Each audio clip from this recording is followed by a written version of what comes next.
नमस्कार साथियों, कैसे हैं आप सब। आज हम लोग क्लास 6 के विज्ञान बुक के पहले अध्याय पर चर्चा करेंगे, जो कि हम लोग दोस्तों यह एनसीईआरटी पैटर्न पर आधारित किताबों को पढ़ा रहे हैं। और आज हम लोग पहला चैप्टर पर चर्चा करेंगे, जो कि विज्ञान सब्जेक्ट से है।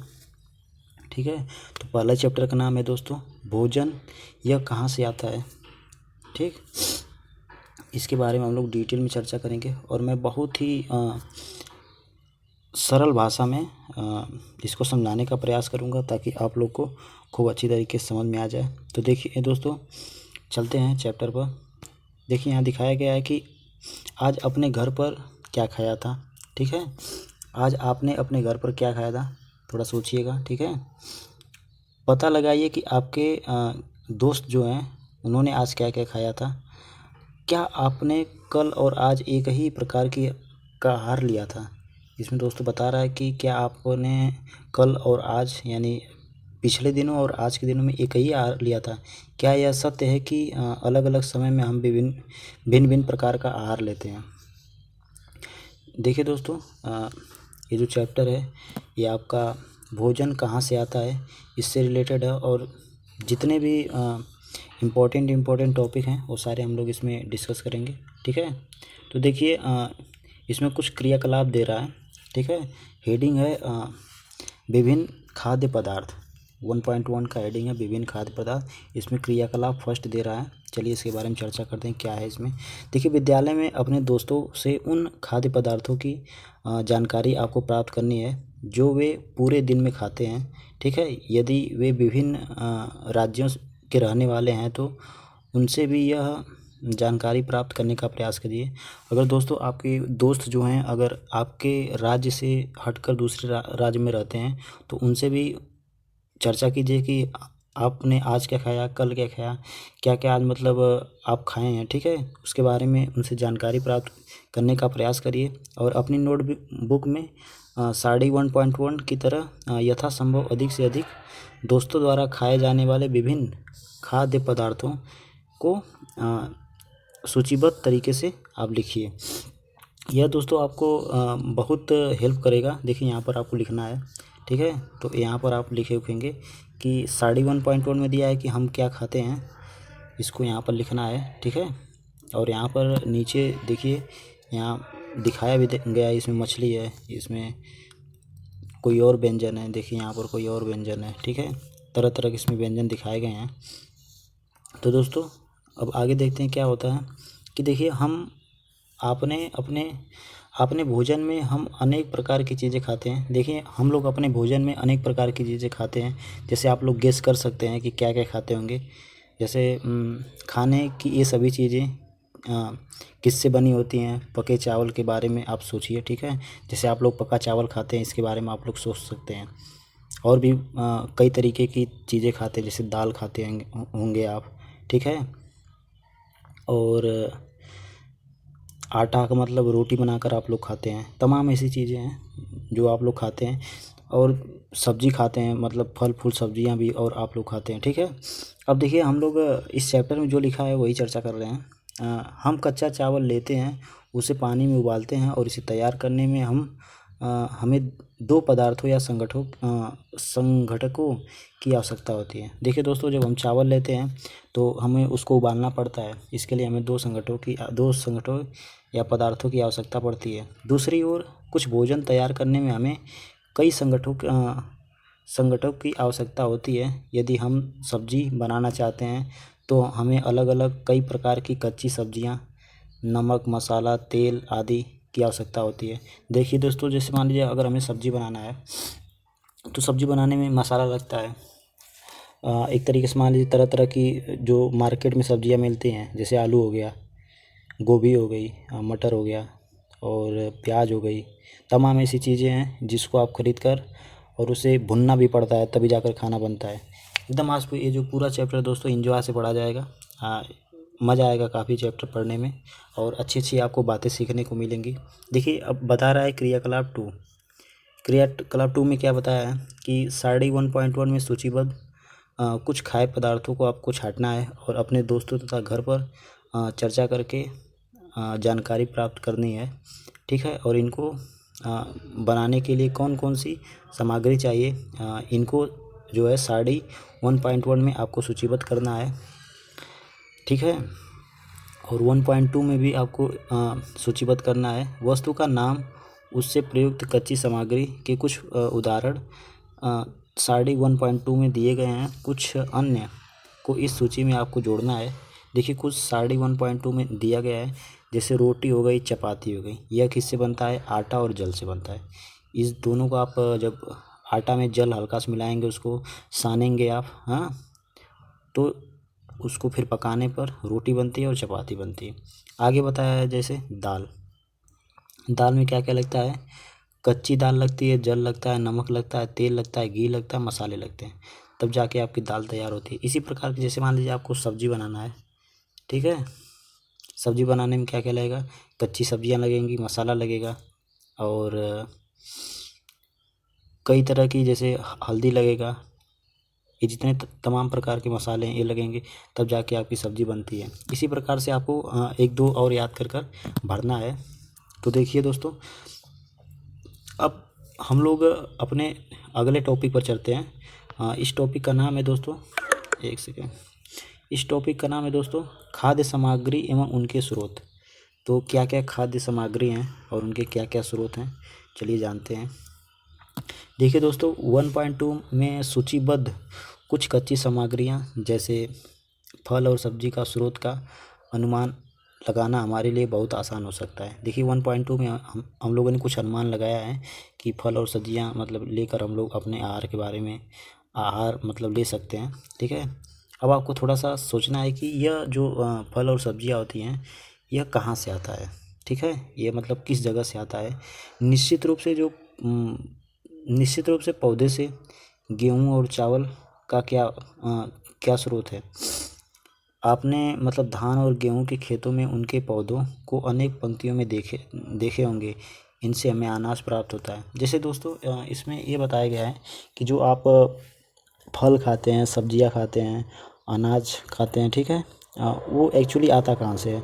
तो गांव में देखिए दोस्तों, खेती किसानी होती है, वहाँ पर फसलें बोई जाती हैं, और धान गेहूँ चाहे आपका अरहर हो गया, ठीक है, ये सब वहाँ से फसल को उगाकर प्राप्त किया जाता है। और जैसे आपका तेल हो गया, तेल भी मतलब फसलों की तरह से मतलब उगता है। जैसे आपका घी हो गया, दूध हो गया, यह सब मतलब फसलों को फसल जो होते हैं पशुओं को चारा देते हैं, और चारा हम लोग को घी देते हैं, ठीक है। घी दूध हो गया, और दूध से हम लोग घी का निर्माण करते हैं। तमाम ऐसी चीज़ें हैं। और कुछ अन्य खाद्य पदार्थ, जैसे हम लोग दूध हो गया, अंडा हो गया, मुर्गा, मछली, झींगा आदि मांस जो है हमें जंतुओं से प्राप्त होते हैं। तो जंतुएं भी हम लोग के लिए काफ़ी इम्पोर्टेंट है, ठीक है। जैसे गाय हो गई, गाय से हमें दूध मिलता है। उसके बाद मुर्गी हो गई, मुर्गी से हमें अंडा मिलता है। तमाम ऐसे स्रोत हैं जिनके माध्यम से हम लोग अपने आहार को पाते हैं, ठीक है। यहाँ देखिए मुर्गी के बारे में यहाँ दिखाया गया है। अब आगे आपको एक और क्रियाकलाप दे रहा है, क्रियाकलाप थर्ड। देखिए क्रियाकलाप आप एक भी मत छोड़िए, ठीक है। आप जितना अच्छी तरीके से क्रियाकलाप को पढ़ेंगे उतना ज़्यादा आपका नॉलेज बढ़ेगा। आइए हम पूर्व सूचीबद्ध खाद्य पदार्थों एवं उनके संगठकों के स्रोत जानने का प्रयास करते हैं। कुछ उदाहरण सारणी 1.3 में दिए गए कुछ उदाहरण इस सूची में जोड़ना है, और इसके रिक्त स्थानों की पूर्ति आपको करना है। क्रियाकलाप 3 से हम लोग को क्या निष्कर्ष निकालते हैं, या हम लोग को क्या निष्कर्ष मिलता है। और विभिन्न खाद्य संगठनों जैसे कि अन्न, सब्जी तथा फल, इत्यादि के स्रोत हैं, ठीक है। जंतुओं से हमें दूध, मांस, अंडे तथा अन्य जांतव उत्पाद प्राप्त होते हैं। कुछ लोग होते हैं, जैसे मुर्गी तो अंडा देती है, उसको भी मारकर खा जाते हैं। तो बकरा जैसे होता है, उसको काट कर खा लिया जाता है। तो लोग मतलब मांस के, इन लोग से हम लोग को मांस मिल जाता है, ठीक है। आगे दोस्तों बताया गया है कि सारणी 1.2 जो है, यहाँ पर देखिए आप, सारणी 1.2 में बताया गया कि खाद्य व्यंजन संगठन जिससे वे बने हैं तथा उनके स्रोत। देखिए यहाँ पर जैसे इडली हो गया, इडली किससे बनती है? तो ये चावल लगेगा, उड़द की दाल लगेगी, नमक, जल, इन चीज़ों से मिलकर बनी है, ठीक है। और इसके स्रोत क्या हैं? पौधे। अगला है चिकन करी, तो चिकन मसाला, तेल, घी, जल, दूध, तेल, घी, जल से मिलकर बनती है, तो ये पौधों और जंतुओं से मिलकर बनता है, ठीक है। और खीर होता है, तो ये किससे बनता है? दूध से बनता है, चावल से बनता है, चीनी से बनता है। ये जंतु और पौधों से ये इसके स्रोत हैं। अगर जंतु और पौधे ना होते तो खीर ना बन पाती। देखिए यहाँ पर कुछ फिगर दिखाया गया है दोस्तों। जैसे यहाँ पर धान की खेती हो रही है और यहाँ पर गेहूँ का परिवहन, मतलब एक किसान है जो गेहूँ को मतलब लाद कर लेकर जा रहा है, ठीक है। देखिए बच्चों, एक एक चीज़ को मैं डिटेल में इसलिए बता रहा हूँ ताकि आप लोग को हर चीज़ अच्छी तरीके से समझ में आ जाए। देखिए अगला आपका टॉपिक है भोजन के रूप में पौधों के भाग और जंतु उत्पाद, ठीक है। तो भोजन के रूप में पौधे के क्या क्या भाग हो सकते हैं और जंतु के मतलब उत्पाद के बारे में चर्चा करेंगे। देखिए पौधे हमारे लिए भोजन का एक मुख्य स्रोत होते हैं। हम पौधों के कौन कौन से भाग का उपयोग खाद्य पदार्थों के रूप में करते हैं। हाँ, हम पत्तियों वाली अनेक सब्जियां भी खाते हैं, जैसे पालक हो गई। कुछ पौधे के फलों को भोजन के रूप में खाते हैं। कभी कभी हम जड़, कभी कभी तना, ठीक है, कभी कभी पुष्प को भोजन के रूप में खाते हैं। कभी कभी आप लोग को थोड़ा सा अगर याद करेंगे तो जैसे हम लोग आलू खाते हैं तो आलू जड़ है एक, ठीक है। प्याज भी मतलब एक तरीके से भूमि के अंदर से निकलता है, वो भी जड़ ही है। अब पालक हो गया एक तरीके से आपका पत्ता हो गया, ठीक है। तमाम ऐसी चीज़ें हैं जिसका उपयोग हम लोग खाने पीने में करते हैं, ठीक है दोस्तों। कुछ पौधों के 2 या 2 से अधिक भाग खाने योग्य होते हैं। उदाहरण के लिए सरसों के बीज से हमें तेल प्राप्त होता है और इनकी पत्तियों का उपयोग करके हम लोग साग बनाते हैं, ठीक है। क्या आप केले के पौधों के विभिन्न भागों के बारे में सोच सकते हैं? देखिए दोस्तों, जो केला होता है, केले को जब वो पेड़ पर पक जाता है तो वो फल हो जाता है। अगर कच्चा रहता है तो उसको हम लोग तोड़कर उसकी सब्जी बनाकर खा जाते हैं। आगे दोस्तों बता रहा है क्रियाकलाप 4, इसमें आपको क्या करना है चलिए बताते हैं।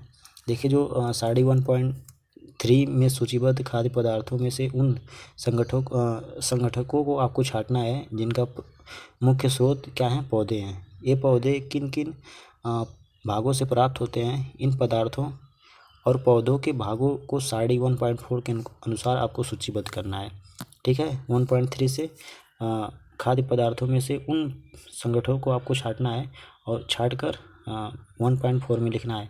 आज छांटना क्या है आपको? जो मुख्य स्रोत पौधे के हैं, ठीक है। पौधों से बने मुख्य स्रोत को छांटकर यहाँ दिखाया गया है। यहाँ पर आपको भरना है दूसरा और तीसरा। पहला देखिए भरा है बैगन का अगर भरता बनाना है तो उसमें बैगन लगेगा, मिर्ची के मसाले के रूप में कोई अन्य तेल लगेगा, मूंगफली लगेगा, सरसों लगेगा, सोयाबीन लगेगा, या किसी अन्य पौधों से आप ले सकते हैं, ठीक है। यह फल, ठीक है, बीज। आगे दोस्तों बता रहा है आगे एक और है क्रियाकलाप 5, जिसके बारे में चलिए हम लोग देखते हैं क्या बता रहा है। देखिए जो क्रियाकलाप 5 है ये बता रहा है कि मूंग अथवा चने के कुछ सूखे बीज आपको लेने हैं। अब इनमें से कुछ बीजों को जल से भरे एक पात्र में डाल दें और तथा एक दिन के लिए छोड़ दें। अगले दिन जल को पूरी तरह से निकाल लें और बीजों को गिलास में रहने दें, ठीक है। उन्हें एक गीले कपड़े में लपेटकर एक और आपको रख देना है, ठीक है।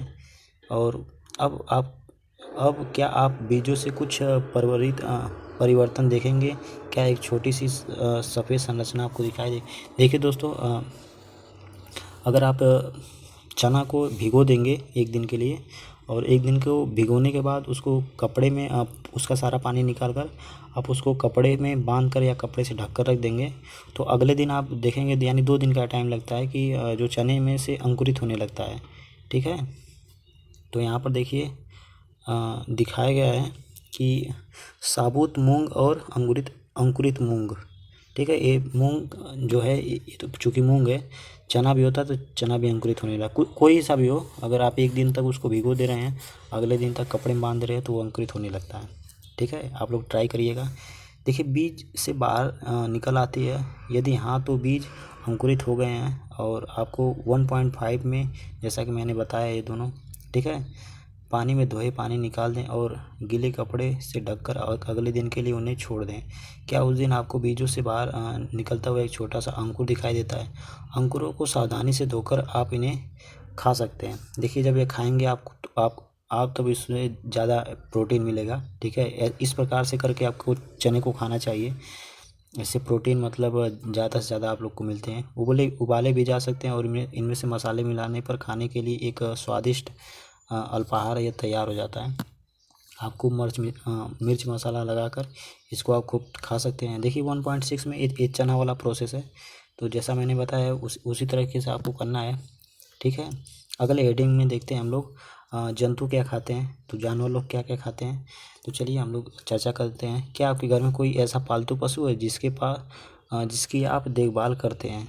ठीक है, जैसे कुत्ता, बिल्ली, भैंस या बकरी, या फिर आपको इसकी जानकारी भी अवश्य होगी कि आपका पालतू जानवर क्या खाता है। देखिए दोस्तों, अगर आपके घर में कोई पालतू जानवर तब तो अच्छी बात है।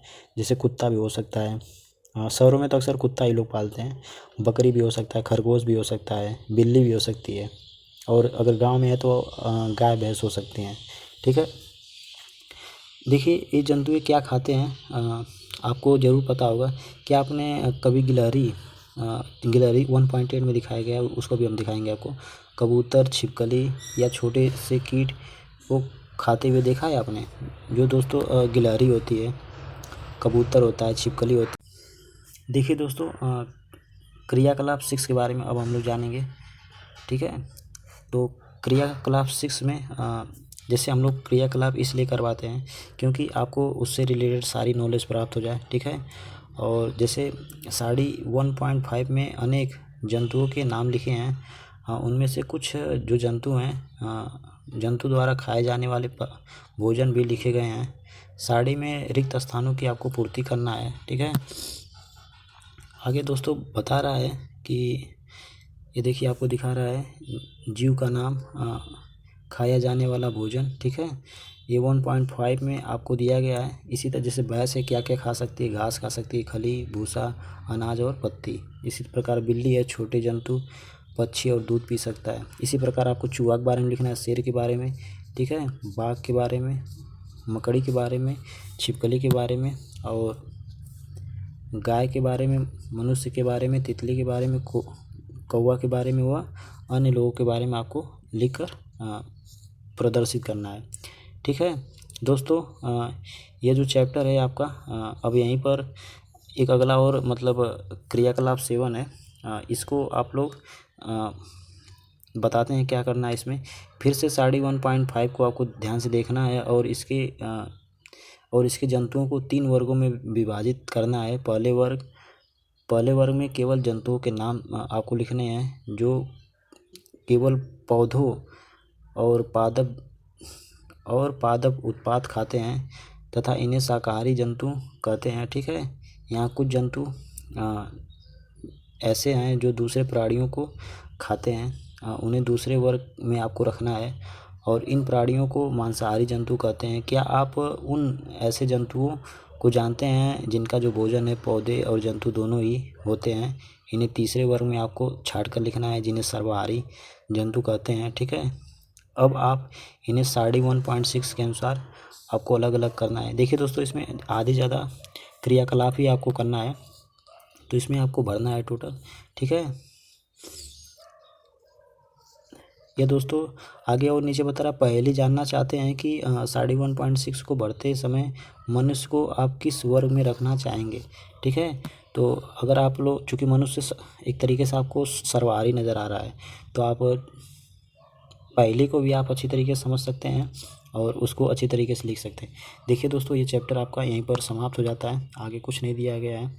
ठीक है, या आगे आपका क्वेश्चन आंसर है, तो क्वेश्चन आंसर पर हम लोग डिटेल में चर्चा नेक्स्ट वीडियो में करेंगे। इस वीडियो में केवल मैंने चैप्टर के बारे में खूब डिटेल में समझाया है, तो आशा करता हूँ दोस्तों आप लोग को ये चैप्टर पूरा अच्छी तरीके से समझ में आया होगा।